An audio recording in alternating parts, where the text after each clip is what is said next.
Here's the real State of the Union. Over the past 2 years under Biden, millions and millions of illegal aliens from 160 different countries have stormed across our southern border. Drug cartels are now raking in billions of dollars from smuggling poison to kill our people and to kill our children.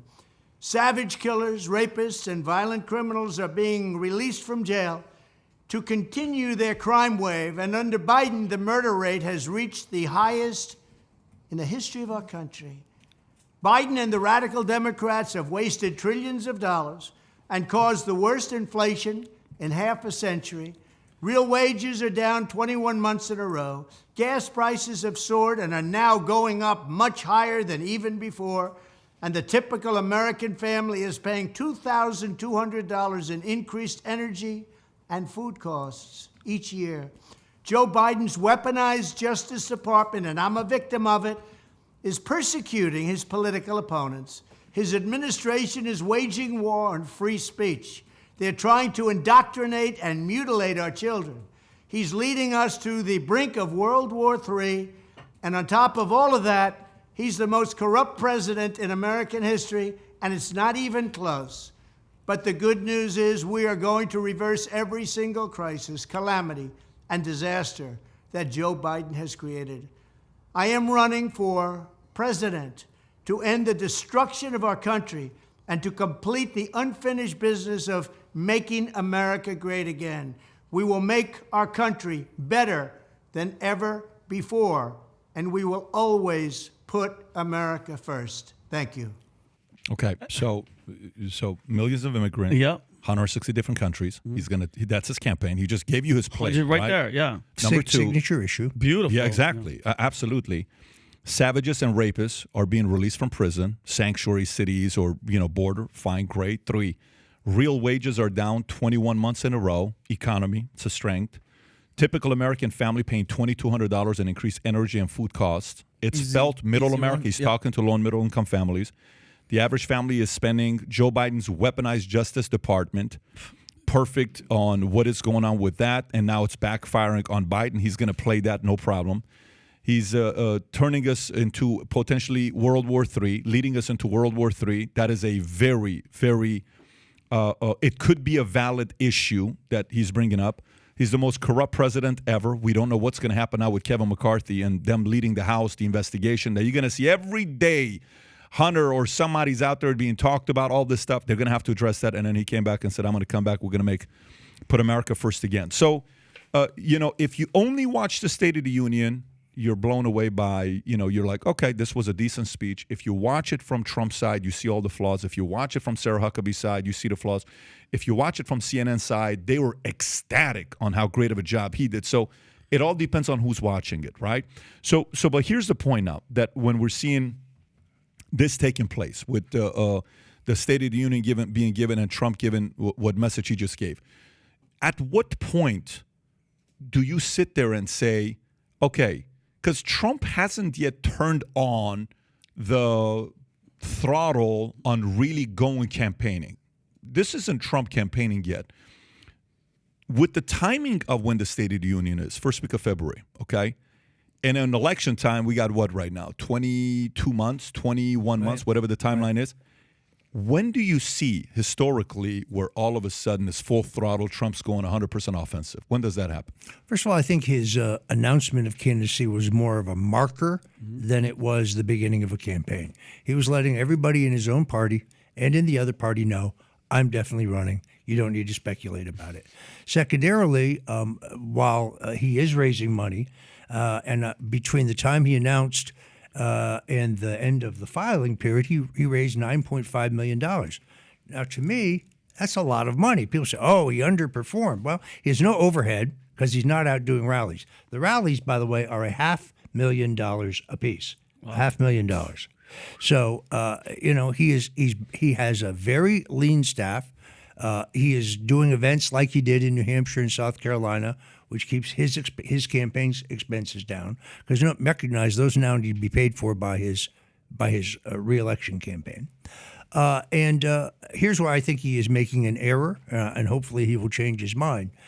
He's been putting out some very good issue-oriented videos. I thought that was a very good video, but he needs to put them on Twitter.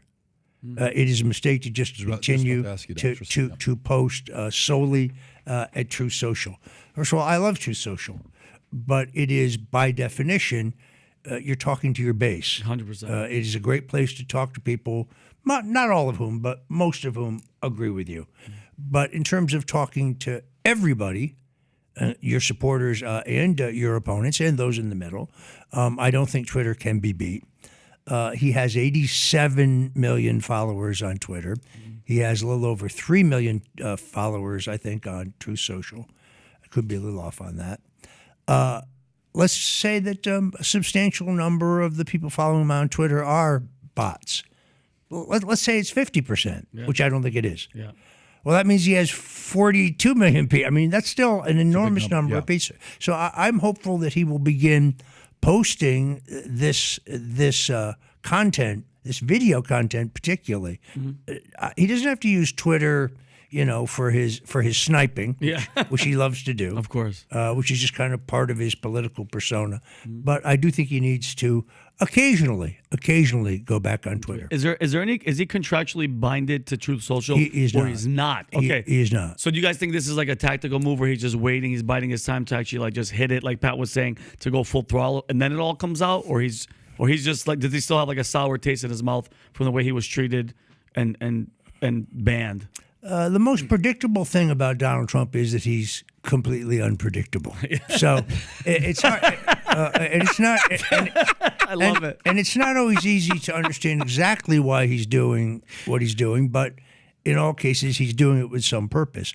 I do think he understands that the very first time he goes back to Twitter, that's a huge story. That's an enormous story. And therefore, when he goes there, he should go there to say something of substance. These videos are really quite good, but they're not getting the kind of resonance I think they could get if he posted occasionally on Twitter. Can we do what do you call it? Can we put a poll and ask how many people today on this live are actually on Truth Social? I'd be curious to know how many people are on Truth Social. If you had to guess, what would you say, Pat? From the people in the chat, less than 5% are on Truth Social. I was going to say less than 5, and I think that's a high number to be on Truth Social. I don't think that many people are on Truth Social. So, but here's the question though: you only get to do your first tweet once, right? First tweet, your comeback tweet. You only get to do it once. And I believe it's going to end up being the most liked tweet in the history of Twitter and the most retweeted tweet in the history of Twitter, until it's like a terrible waste of a first opportunity. If it's like a video, if it's something that's really solid, it'll be record-breaking, 100, 200, 300 million views is what the video is going to get. I believe that. Do you think, knowing him, he's hanging tight to make sure that the first one is not only perfectly timed, to maximize the effort, to not just waste it right now because it's too early to drop Twitter? Well, put it this way. I agree with your analysis that the first time he does it, it will be a mega story. That's like times 5 rallies, right? In terms of coverage. Reach. And he does have a good sense of timing. So, yeah, I think he's going to use it, both when he has something very important to say and also when there is more focus. Right now, in our party, he's the only candidate running. The field has not been filled. There's a lot of people. Nikki Haley. Well, did she formally announce, or did she announce that she's going to announce? I'm not sure, but she made her intention known. So I think it'd be fair to count her as a candidate, I guess. But I do think it's an asset that he will use at the right time. To go back to another point you made, and I think this is an absolute key, which is $2 billion more for Ukraine in this speech. $2 billion. I mean, it is true that, particularly because of U.S.-based coverage of the war, most Americans support Ukraine. Most Americans are opposed to Putin and Russia. But at some point, we have 370,000 homeless veterans in this country. And in the end, I think it'll be up to the Fed as to whether we have a recession or not. Yeah. It is entirely possible.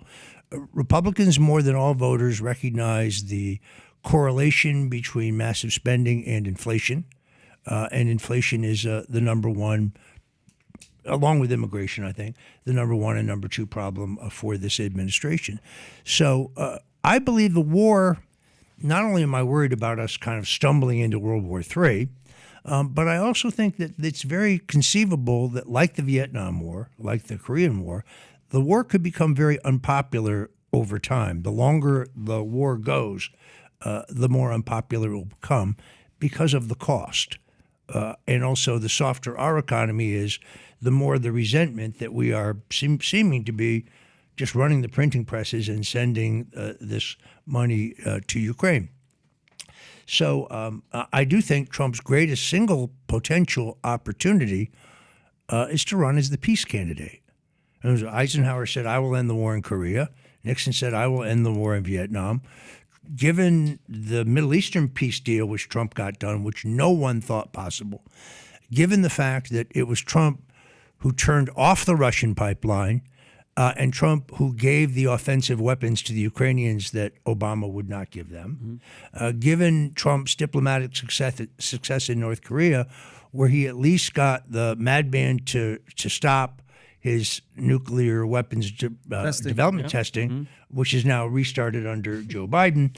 I mean, I think he has credibility as a deal maker, as a negotiator, and I think he appealed to that anti-interventionist streak in America, and particularly in the Republican Party in 2016. And I think he will do so again. Were you going to say something? Yeah, so I think just to piggy off of what Roger was saying in terms of Ukraine, I definitely think that U.S. has passed the line that Putin kind of drew in the sand to begin with of supporting Ukraine, and specifically through military equipment, through the tanks that they've been sending and stuff like that. So if Putin really wanted to, I think that he has justified reason on his end to really launch full-out further war on that end. But my concern would definitely be more on the opposite side of China versus Russia really starting something that we kind of accidentally stumble into. And Roger, at the end of the day, because I'm as a veteran too, just like Pat too, when we're giving all this money and we're helping, and we're you know, the act to me is everybody wear the flag and Ukraine. We're sending all these billions. What is the end goal? What are we in it for? That's an excellent question, because we signed a treaty in 1994 between Ronald Reagan and leader Gorbachev, in which we agreed not to push Ukraine into NATO, which means really not to mount offensive Western-financed missiles on the ground in Russia. We do have bioweapons labs there. The administration stumbled and admitted it, then they tried to pull it back. And if you say, well, we're there to support democracy, Zelensky has arrested everybody that ran against him in the last election. He's outlawed all the other parties. He closes down newspapers. He closed down TV stations. He closes down radio stations. He arrests journalists. He just closed down the largest church in the country. So it's not about democracy. And I think we have been provocative. Now, people watch that and say, oh, there you go, Roger Stone is a Putin apologist. He loves Putin. He's a Russophile. No. I had family members mowed down by Russian tanks in Budapest in 1956. I have no use for Putin. He's a thug. I have no use for their system. But this is most certainly not about democracy. And I really fear that we could stumble into World War III. Okay, so if you enjoyed this clip, you want to see another one, click here to watch another clip. And if you want to take advantage of the latest Gold Signature Series products that just came out, we have a bunch of new merch that's out. This is a color-changing mug when you drink coffee. That lion turns into a real lion. And then we have hoodies with Valuetainment Gold on it, the Gold Signature Series hat, shirts. I'm an entrepreneur. Anyways, we have a lot of items. They're selling out.